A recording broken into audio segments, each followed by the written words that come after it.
everyone. In this video I am going to show you a sum in which I will teach you how to formulate the equations of LPP with the help of the problem statements given in the sum. And the solution of it we will learn in the subsequent series of our classes, but here we will learn only how to formulate the equations from the given problem statements of your sum. So let's see how to do it. So this is the sum that we are going to solve now. You can see it starts like this. A manufacturer produces two types of models, M1 and M2. So these are the two products that the manufacturer produces. Each model of the type M1 requires 4 hours of grinding and 2 hours of polishing. That means for manufacturing one unit of model 1, 4 hours has to be spent in the grinding machine and 2 hours has to be spent in the polishing machine. Whereas each model of type M2 requires 2 hours of grinding and 5 hours of polishing. This is the requirement for the machine hours of model M2. The manufacturer has 2 grinders and 3 polishers.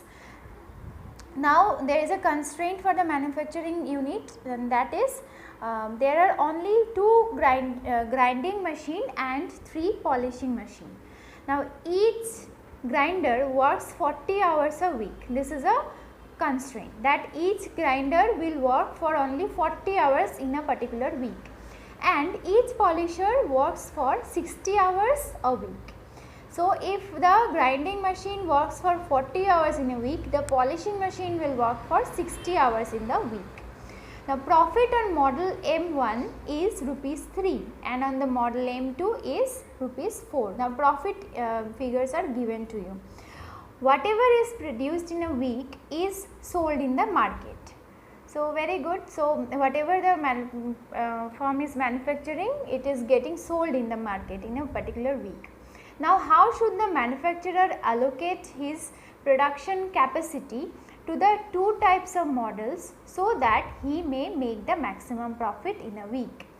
So as I told you when I was explaining the theoretical aspect of LPP, that the objective function will be given, and with respect to this you will have to look into and look for the constraints that are given, and accordingly you will formulate the sum. So the constraints are all given to you, that the machine hours are for only 40 and 60 hours, and there are only 2 grinders and 3 polisher machine. Okay.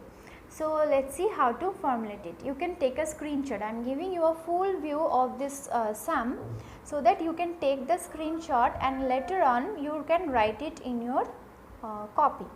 Please take a screenshot of this moment.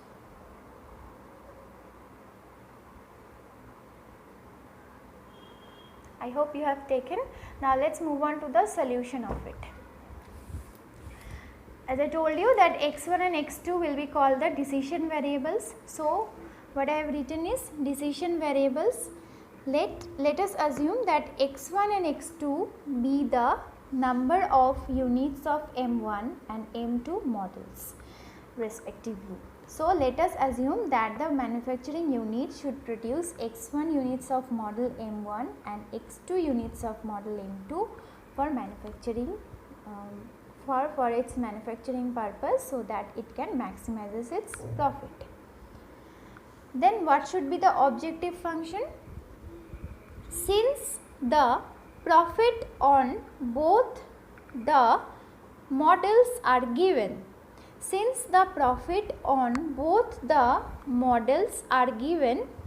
we have to maximize the profit, that is maximize Z. We write as maximization of Z. Okay, Z is the profit volume we say. So maximize Z, that will be equals to 3. You can see the question. The profit per unit of model M1 was rupees 3. So our objective is to maximize this 3 per unit profit by manufacturing x1 units of model A. model M1. So 3x1 plus 4x2, both the profits will be accumulated from both the by selling both the models. So if each unit of M1 gives you 3 rupees profit and each unit of model X2 gives you 4 units profit, then that if you add this 2, that should be your total profit of the company, and your objective is to maximize this profit. I am repeating again the line where how we write like, since the profit on both the models are given, we have to maximize the profit, that is maximize z equals to 3x1 plus 4x2. Now we come to the constraint functions. Two constraints are there, one for grinding and another for polishing. Number of hours available on each grinder for 1 week is 40. This was the first constraint that was given, that number of hours available on each grinder for 1 week is 40. There are 2 grinders, hence the manufacturer does not have more than 2 into 40, that means 2 grinders are available and each grinder machine will work for 40 minutes. So total machine hours or working hours of the grinding machine is 80. 2 into 40, that is 80 hours of grinding available in the manufacturing unit.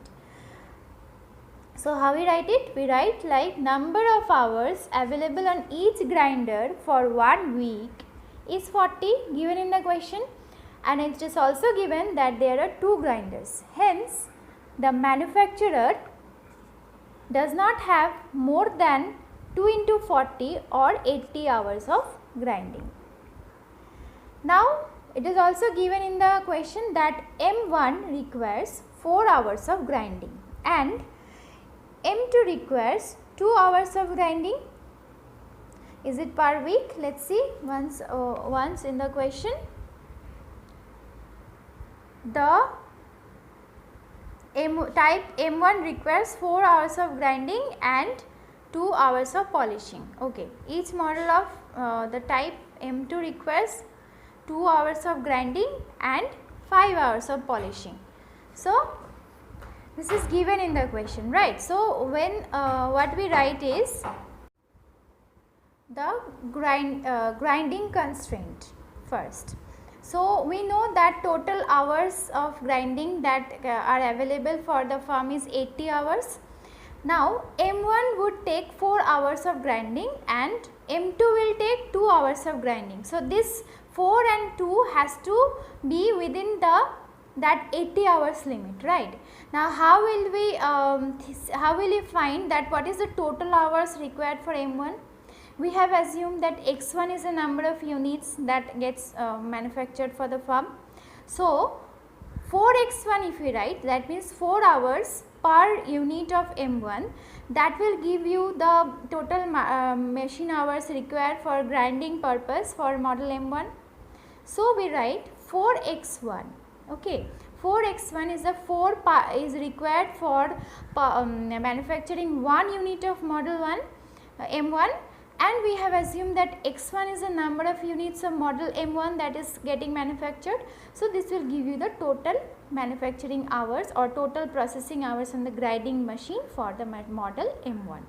Similarly, 2 was given for one unit of for 1 unit of model M2, and we have assumed that x2 is the total number of units that the firm will manufacture.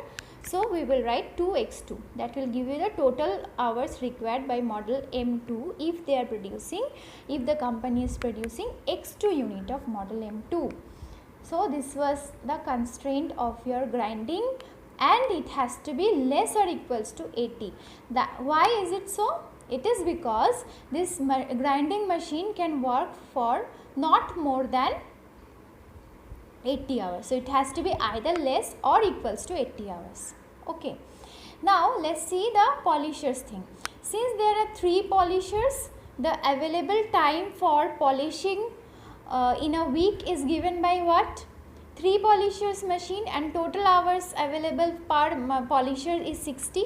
So total hours will be 3 into 60, that is 180 hours.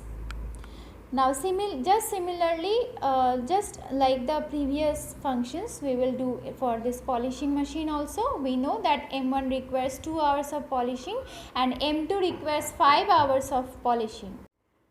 So hence we have, see, just like the previous one, we will take 2 hours per unit of model M1. So we are assuming x1 unit of model M1. So the total machine hours required for the polishing purpose on model M1 will be 2x1. Similarly, 5 hours for 1 unit of model M2. That's why the total hours required for model M2 will be 5x2, and it has to be less or equals to 180. It cannot go beyond that because the capacity of polisher is only 180 hours, confined to 180 hours. Okay. So these two are the constraints that we have formulated. One is related to the machine hours or working hours of grinding machine, and another is related to the machine hours of the polishing machine. That's why finally we will have the maximization function as this we had already found out beforehand. So we will just write maximization of Z, which is the profit, and it has to be maximizing the amount of 3x1 plus 4x2. I have already explained this at the beginning part of this solution, and that will be subject to these two constraints. This one is one constraint and this one is two constraint, the second constraint. So this is how you solve it. Okay, like whatever information will be given to you in the question, you will have to first see whether you can find out the equations, and it has to be consisting of x1 and x2 both. One equation cannot have one variable, otherwise that doesn't become an equation. So it has to be consisting of x1 and x2 both in a single equation.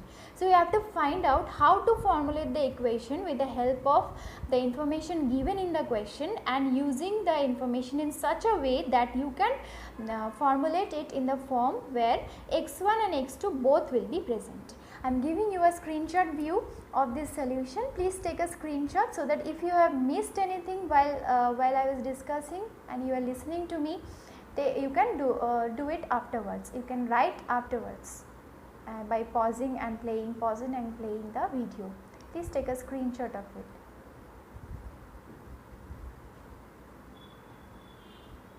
Okay.